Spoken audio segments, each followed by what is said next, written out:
Et pour finir cette émission, l'œil de l'expert, où nous avons le plaisir de retrouver sur le plateau de Smart Patrimoine Régis Yankovici. Bonjour Régis. Bonjour Nicolas. Merci d'être avec nous. Vous êtes fondateur et dirigeant de luxavie.fr et vous souhaitiez réagir aujourd'hui sur un rapport publié la semaine dernière par 7 sociétés de gestion qui mettaient en avant les avantages de la gestion active par rapport notamment à la gestion passive. Vous êtes un professionnel de la gestion passive et vous souhaitiez réagir à ce rapport. Tout à fait, parce qu'en plus, je viens du monde de la gestion active. Pendant longtemps, j'ai fait de la gestion active, du stock picking ou de la sélection de fonds.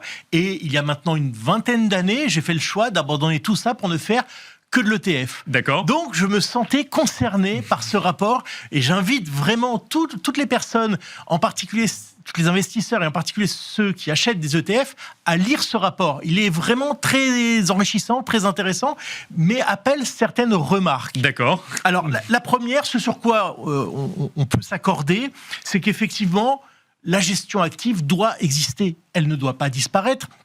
Elle aide les marchés à être plus efficients dans la découverte des prix, plus efficients ou moins inefficients.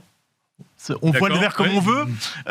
Évidemment, il y a des questions de souveraineté, puisque les plus grands gérants d'ETF sont avant tout américains. Mais là où je suis un peu moins d'accord, c'est lorsqu'elle met en avant l'active share comme clé pour expliquer la surperformance. L'active share, c'est un indicateur entre 0 et 100. Plus il est près de 0, plus le gérant reproduit l'indice. Plus il est près de 100, plus il s'éloigne de l'indice. Alors, c'est presque une lapalissade que de dire que plus un gérant s'éloigne de son indice, plus il a de chances de surperformer, puisque l'indice ne porte pas de frais, et lui et le gérant en porte. Donc, c'est mathématique que ce sont au sein des fonds ayant l'active share la plus élevée qu'on va trouver les fonds les plus performants. Mais cette condition, c'est une condition presque nécessaire. Il a besoin de s'éloigner de l'indice pour faire de la surperformance. Naturellement. D'accord. En lien rien qu'avec les frais, pour le coup. Rien qu'avec le sujet frais. Oui. Rien qu'avec le sujet frais, absolument. Et donc, c'est une condition donc, qui est nécessaire, mais qui est loin d'être suffisante. D'abord, personne n'a obligé l'industrie à faire de la fausse gestion active, c'est-à-dire des fonds avec des actifs chers proches de zéro. C'est-à-dire, en quelque sorte, l'industrie de gestion a décidé d'être passable souvent plutôt que médiocre et bon parfois. D'accord. C'est quand même dommage.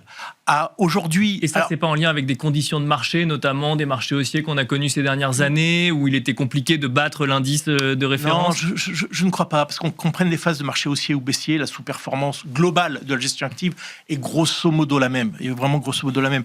C'est lié souvent à des réseaux de distribution. C'est-à-dire l'asset manager qui a un réseau de distribution et des clients captifs ne va pas se casser la tête à aller chercher à surperformer un indice et à prendre des risques de le sous-performer. Oui, parce que ça va dans les deux sens. Et c'est pour ça que l'étude se limite à des fonds qui sont vendus dans toute l'Europe et qui a été fait sur la base de sociétés de gestion indépendantes.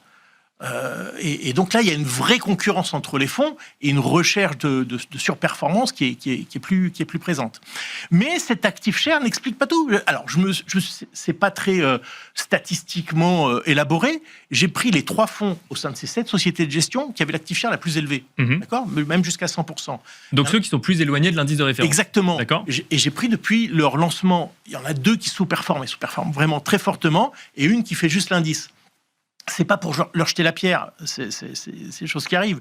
C'est pour dire que l'active share n'est pas en soi l'alpha et l'oméga de la sélection de fonds.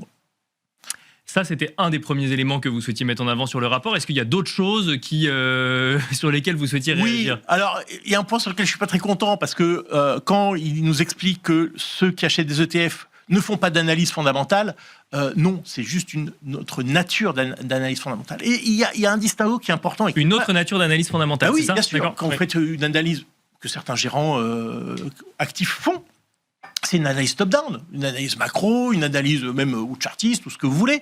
Mais limiter la gestion passive à l'achat d'un ETF sur un grand indice capi pondéré, c'est mélanger l'outil avec son utilisation. Il faut pointer du doigt non pas l'outil lui-même qui est formidable. L'ETF, c'est quoi? C'est juste une avancée technologique par rapport à une cotation, à un OPCVM qui a près d'un siècle d'existence. Les ETF, ça a 30 ans.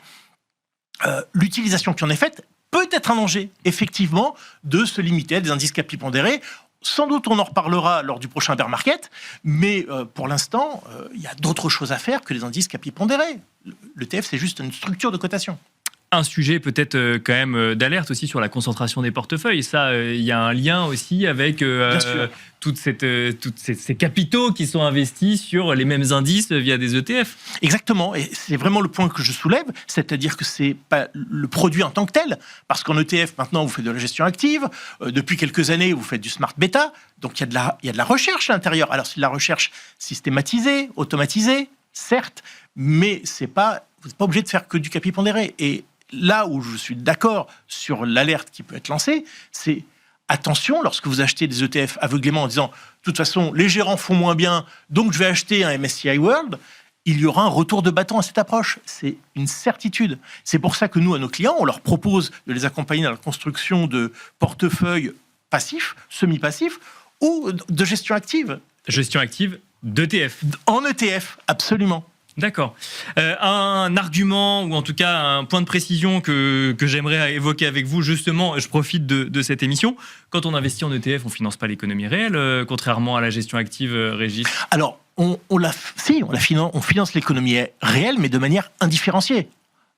C'est-à-dire qu'on ne fait pas un choix d'une valeur précisément, on va financer un secteur, une thématique, de manière aveugle, c'est vrai. Puisqu'on investit dans un indice, on n'investit pas directement dans une entreprise. Enfin, on investit sur un produit financier indexé sur un indice. Non, si on parle de la gestion physique, qui est 95% des actifs au monde, vous achetez vraiment, à l'instar d'un OPCVM, vous achetez vraiment les titres qui composent l'indice. Et via l'ETF. Via l'ETF, ouais, voilà. Absolument. Non, absolument. On peut effectivement préciser ce point. Donc j'ai envie de dire, attention à la gestion indicielle et vive les ETF. Le contraire m'aurait étonné dans le bout, Régis.